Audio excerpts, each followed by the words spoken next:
Salam untuk kita semua. Kami ucapkan selamat datang dan salam persaudaraan seiman untuk kita semua sebagai umat Islam dari manapun sahabat berada.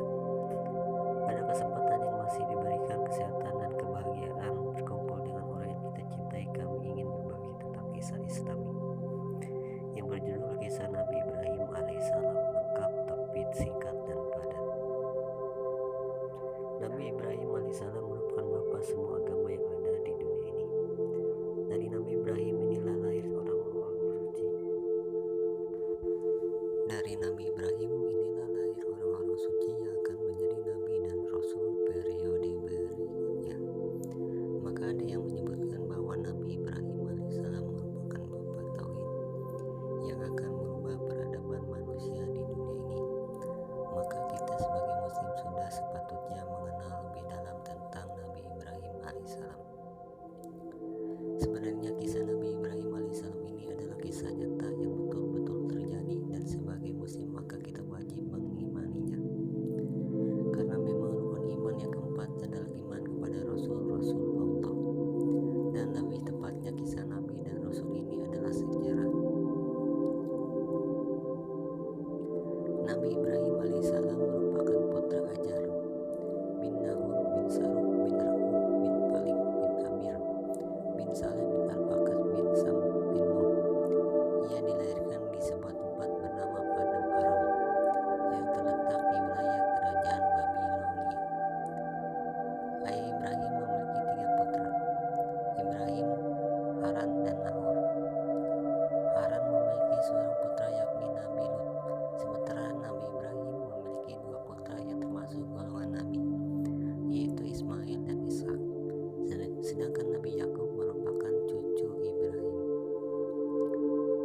Menurut Al-Kabiyai, ibu Nabi Ibrahim bernama Buna binti Karbina bin Karsi yang berasal dari Bani Arpakshad. Sedangkan dalam kitab At-Tarikh dari Ishaq bin Bashir Al-Khairi Aryab Al-Hafiz bin Askair, ibu Nabi Ibrahim bernama Aminah. Ibnu Askar meriwayatkan pula bahwasanya Nabi Ibrahim dijuluki sebagai Abu Ad-Dahaipan.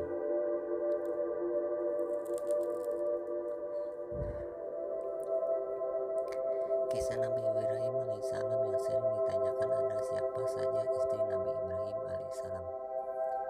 Tentu banyak yang belum tahu. Mari simak kisahnya ketika sejarah hendak ditawan Raja Mesir untuk dijadikan selir. Allah memberikan perlindungan kepada Sarah sehingga Raja Mesir tidak dapat menjadikan Sarah sebagai selir.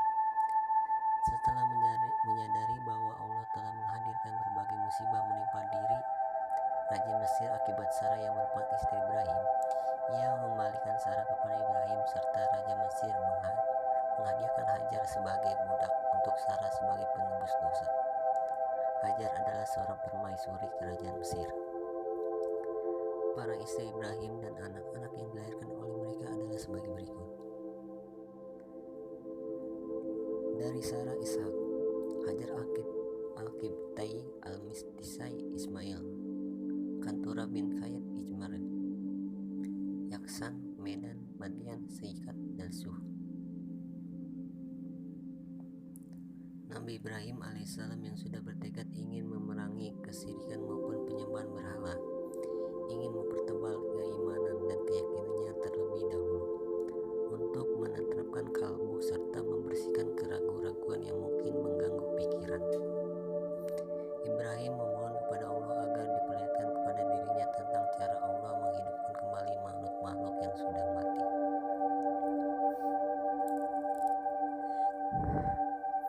Dan ingatlah ketika Ibrahim berkata, "Wahai Tuhanku, perlihatkanlah kepada diriku bagaimana Engkau menghidupkan orang-orang mati." Lalu Allah berfirman, "Belum yakinkah kamu?" Ibrahim pun menjawab, "Aku telah meyakininya, akan tetapi agar hatiku tetap mantap." Allah berfirman, "Ambillah 4 ekor burung, lalu cincanglah semuanya olehmu, lalu letakkan dia di atas tiap-tiap satu bukut, satu bagian dari bagian-bagian itu. Kemudian panggillah mereka, niscaya mereka datang kepadamu dengan segera. Dan ketahuilah bahwa Allah Maha Perkasa Kuasa Maha Bijaksana. Surat Al-Baqarah.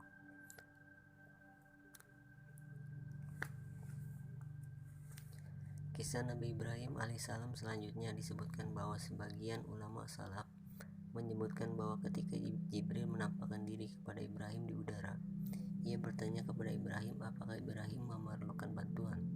Kemudian Ibrahim menjawab tidak perlu bantuan. Diriwayatkan dari Ibnu Abbas dan Said bin Jubair mengisahkan bahwa malaikat Ar-Rad, malaikat pengatur awan dan hujan, mengatakan kapan saja aku diperintah, maka aku akan menurunkan hujan. Namun firman Allah hadis lebih cepat. Kami berfirman, hai api menjadi dinginlah dan menjadi keselamatan bagi Ibrahim.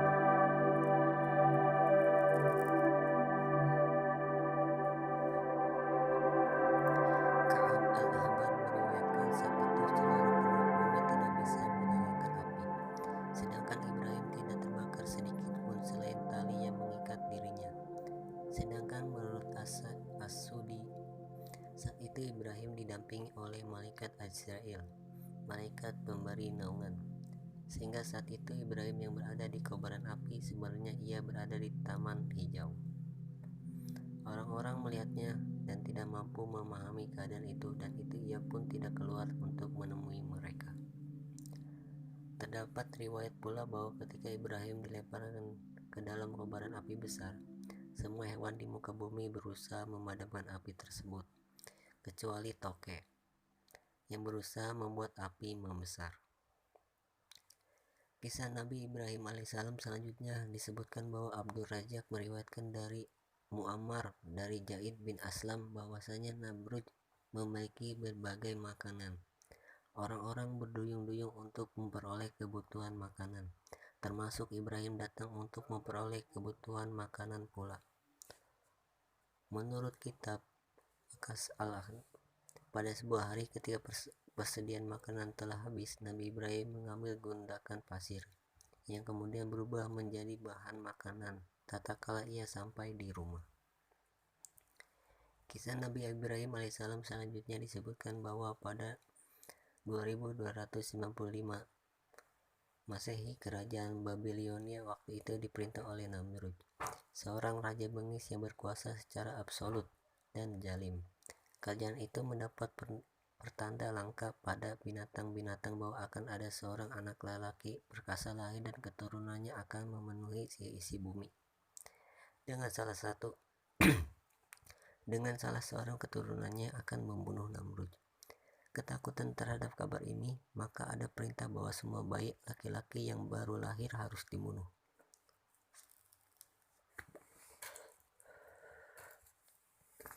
Pada waktu yang hampir bersamaan, ayah dari Nabi Ibrahim merasa kebahagiaan sekaligus kekhawatiran karena ia mendengar kabar bahwa istrinya sedang mengandung seorang anak sesaat setelah ia dinobatkan sebagai panglima kerajaan.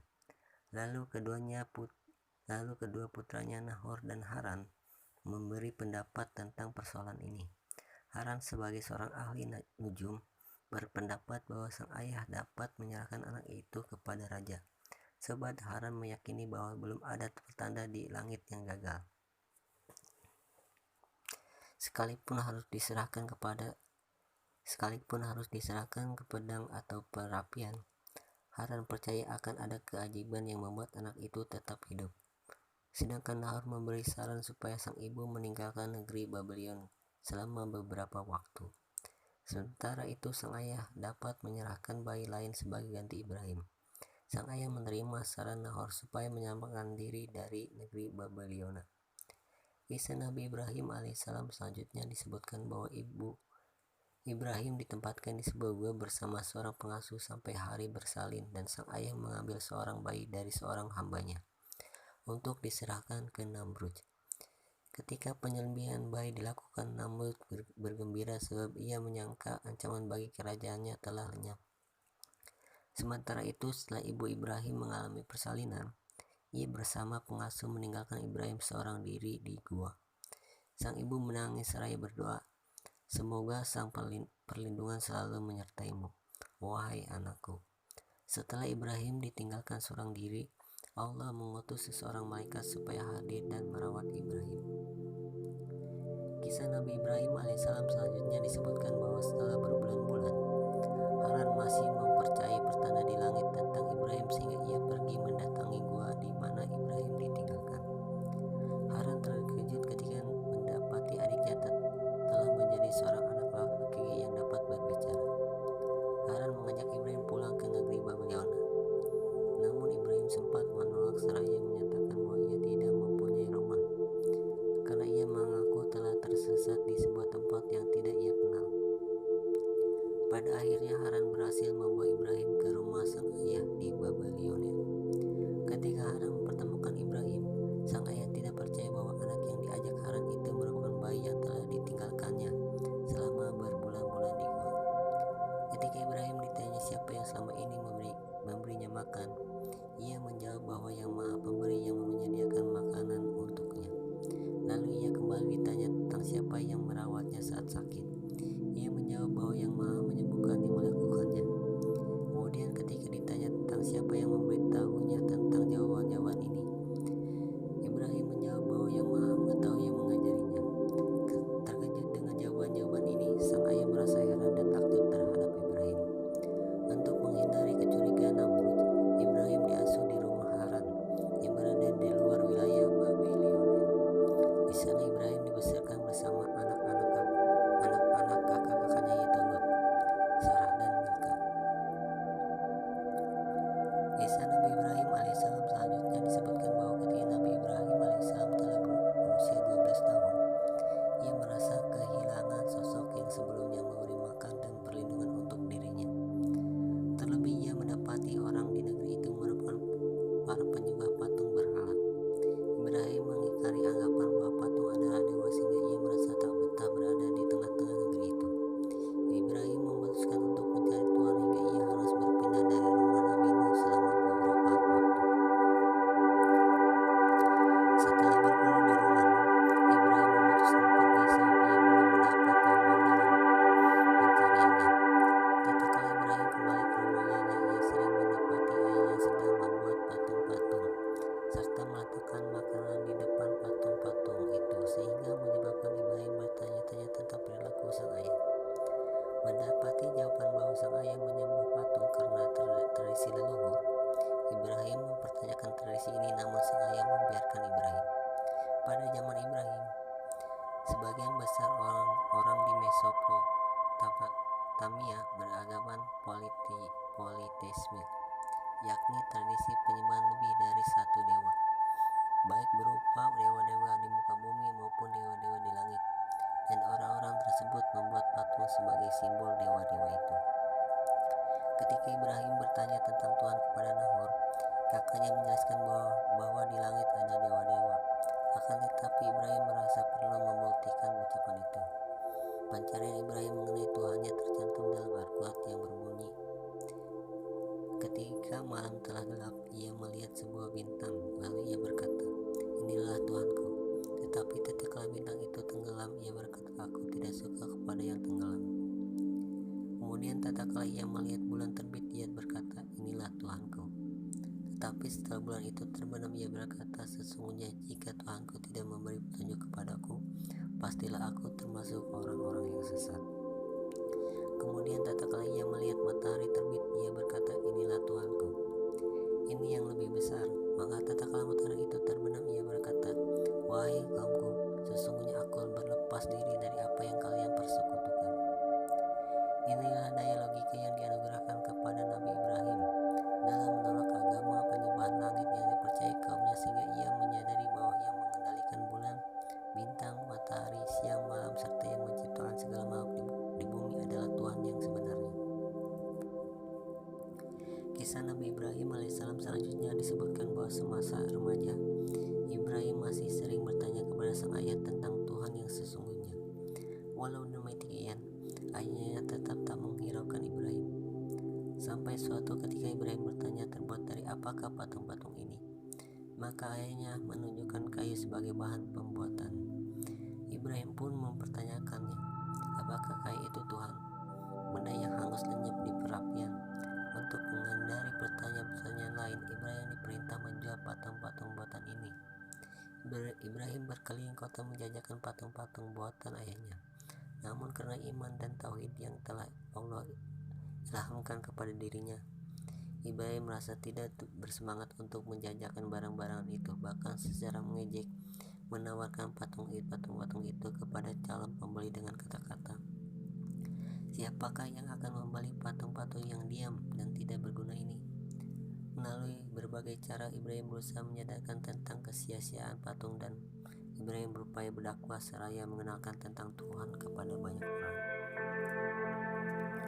Nabi Ibrahim alaihissalam yang mendapat sang ayah tetap tidak mau meninggalkan penyembahan berhala-berhala kayu, merasa sedih dan ingin menyadarkan tentang kekeliruan ini. Berulang-ulang kali ia berusaha memperingatkan, hingga Ibrahim menyatakan sekiranya kayu itu memang sembahan, bukankah api dapat menghanguskan kayu? Sekalipun api disebut sembahan, maka air dapat memadamkan dan melenyapkan api. Meskipun air disebut sebagai sesembahan, maka air akan lenyap diserang oleh tanah. Sekalipun tanah disebut sebagai sembahan, maka matahari mengeringkan tanah dan menjadikannya tandus. Sekalipun matahari bersinar terang, tidaklah itu layak dianggap sembahan, sebab ia akan kehilangan cahaya karena awan yang bergelombang-gombal dan lenyap dalam kegelapan malam. Lalu tergantikan sinar bulan dan bintang-bintang. Awan-awan dan malam pun tidak pantas dianggap sebagai sembahan, sebab apakah sembahan hanya hadir dalam waktu tertentu dan menghilang dalam waktu tertentu, sementara umat manusia beserta segala makhluk di bumi selalu hidup dan hadir setiap waktu. Bukankah yang menciptakan langit, bumi, serta segala yang antara keduanya adalah Tuhan yang sebenarnya? Kiranya kamu mau merenungkannya. Nabi Ibrahim alaihissalam berseru kepada kaumnya, "Apapun yang kalian sembah itu adalah segala yang kubenci selain Tuhan atas segala sesuatu. Dialah yang menciptakan diriku dan membimbing diriku, sebab Dia menciptakan sesuatu berdasarkan tujuannya dan kehendaknya. Dialah yang menghadirkan kebenaran kepadaku melalui pendengaranku, sebab semula aku hanya ciptaan yang bahkan tidak mengenali diri sendiri. Dialah yang menampakkan cahaya menerangi supaya aku tahu jalan apa yang harus kutempuh, karena aku hanyalah ciptaan yang tersesat dari antara bumi dan langit. Dialah yang selalu hadir untukku, sebab Dialah yang menyediakan segala hal untuk ku makan dan ku minum. Dialah yang menghidupkan yang mati untuknya dan mematikan yang hidup tanpanya. Aku sendiri tidak tahu untuk apa aku dihidupkan, maka tiada tugas bagiku di dunia ini selain melaksanakan apa yang diperintahkan oleh Pencipta yang menghidupkanku. Dan aku pun bersedia mati sekiranya Dia pula yang menghendaki itu. Lalu patutkah aku bersujud memuja kepada benda-benda yang kalian serukan itu daripada menyembah Tuhan yang menghidupkan seluruh makhluk di bumi ini?" Dengan cara demikian Ibrahim berusaha untuk menyadarkan kaumnya, akan tetapi mereka mengabaikan seruan-seruan Ibrahim, dan mereka tetap berkeras meneruskan penyembahan berhala. Allah juga menjelaskan dalam Quran kisah Ibrahim berkata pada ayahnya, "Dan ingatlah di waktu Ibrahim berkata kepada bapaknya, Azar, pantaskah kamu menjadikan berhala-berhala sebagai Tuhan-Tuhan? Sesungguhnya aku melihat kamu dan kaummu dalam kesesatan yang nyata." Surat Al-An'am. Beberapa mufassirin berpendapat bahwa Azar bukan ayah Nabi Ibrahim, namun pamannya. Al-Quran hanya menjelaskan bahwa Azar serupa kaum penyembah berhala. Azar adalah seorang pedagang patung-patung yang dibuat dan dipahatnya sendiri. Kemudian orang-orang membeli patung darinya untuk dipergunakan sewaktu upacara persembahan. Nabi Ibrahim merasa bahwa kewajiban pertama yang harus ia lakukan sebelum berdakwah kepada orang lain ialah menyadarkan ayah kandungnya terlebih dahulu sebagai orang yang terdekat kepadanya, juga sebagai peringatan bagi sang ayah bahwa penyembahan terhadap berhala-berhala merupakan perbuatan sesat dan bodoh. Selain itu, Ibrahim menganggap bahwa sikap berbakti kepada ayahnya mewajibkan dirinya untuk memberi penerangan, untuk menyingkirkan kepercayaan sesat supaya sang ayah mengikuti dalam beriman kepada Allah yang Maha Kuasa. Kisah Nabi Ibrahim alaihissalam selanjutnya disebutkan bahwa dengan sikap yang sopan dan adab yang patut ditunjukkan oleh seorang terhadap orang tuanya serta melalui kata-kata yang halus, Ibrahim datang kepada ayahnya menyampaikan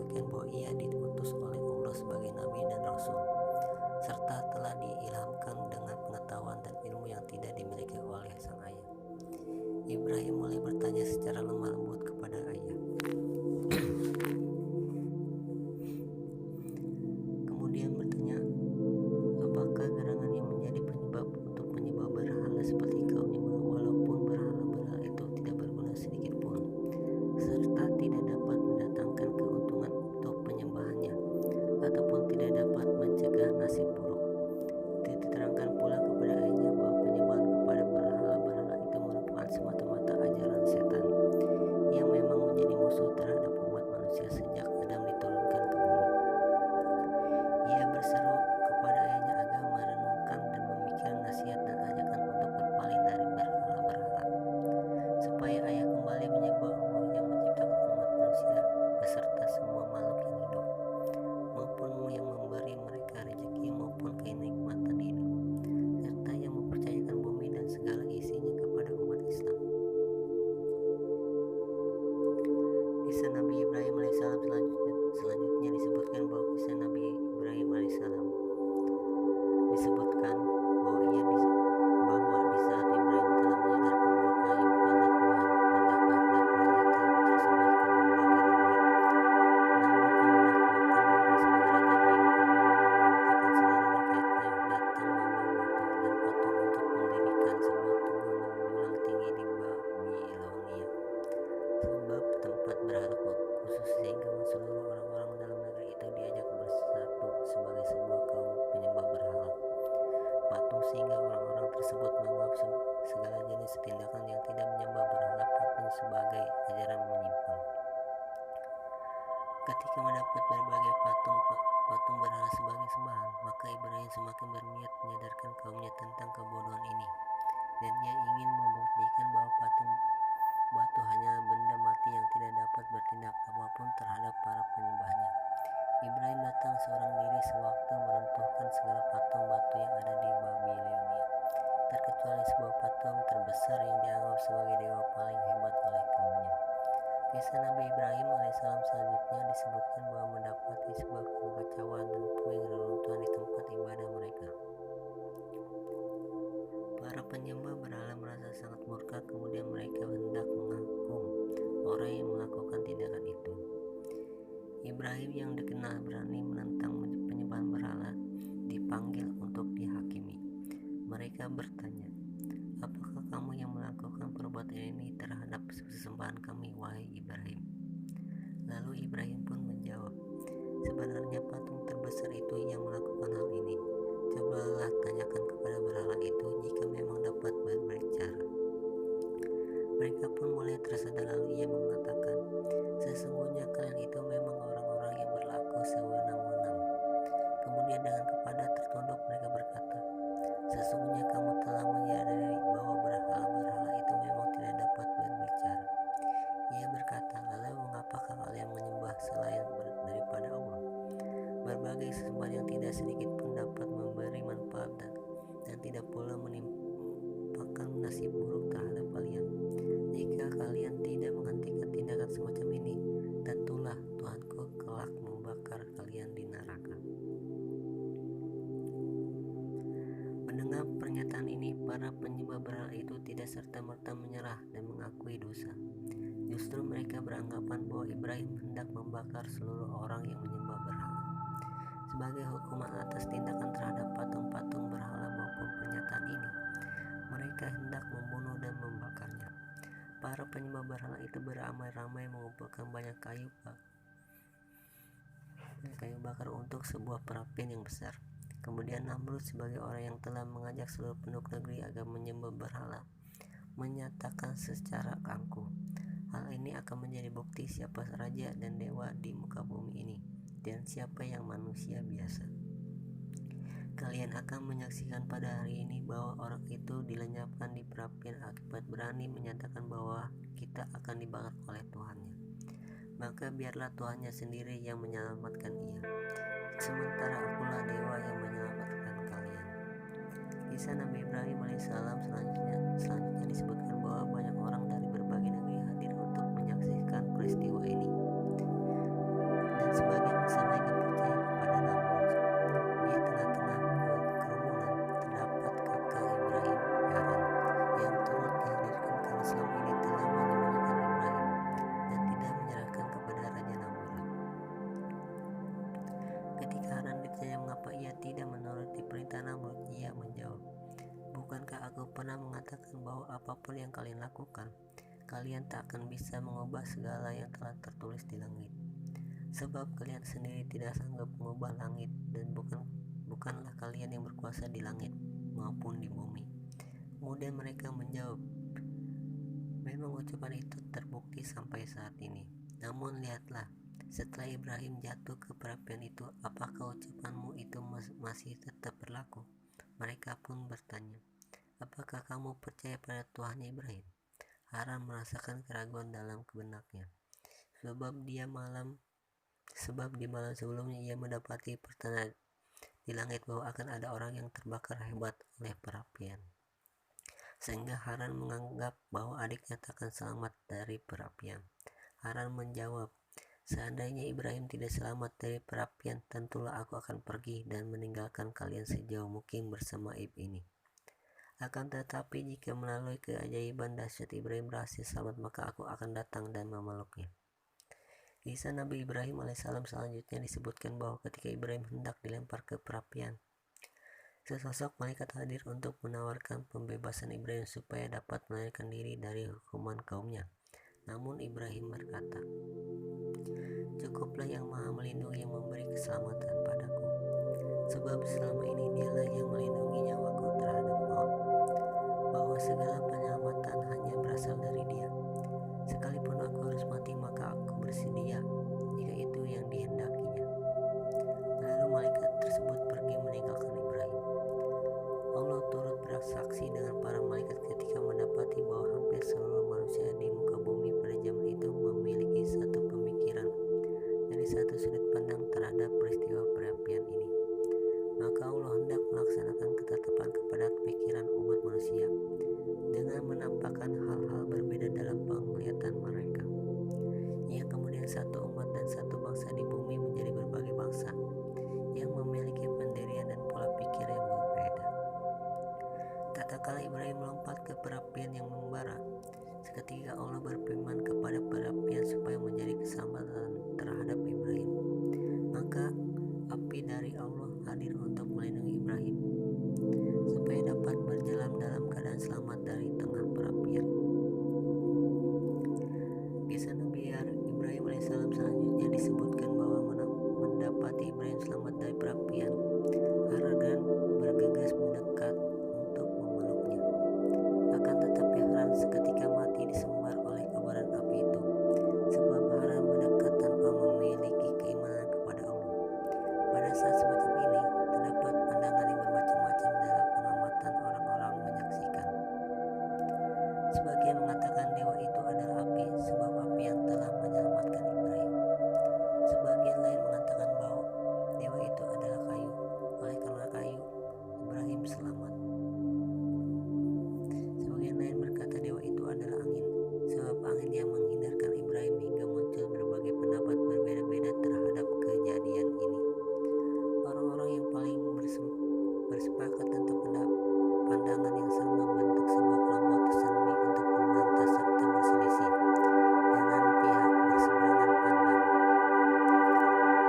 Sebabkan mereka saling berkeras pada pendapat masing-masing dan berkepentingan untuk menerima kebenaran dari pihak lain, termasuk untuk menerima kebenaran pendapat Ibrahim bahwa Allah yang telah menyelamatkan dirinya menghadapi perapian. Sebagian besar umat manusia berpegang pada pendapat masing-masing dan tidak mengakui satu sama lain, bahkan tidak mau mengakui Allah.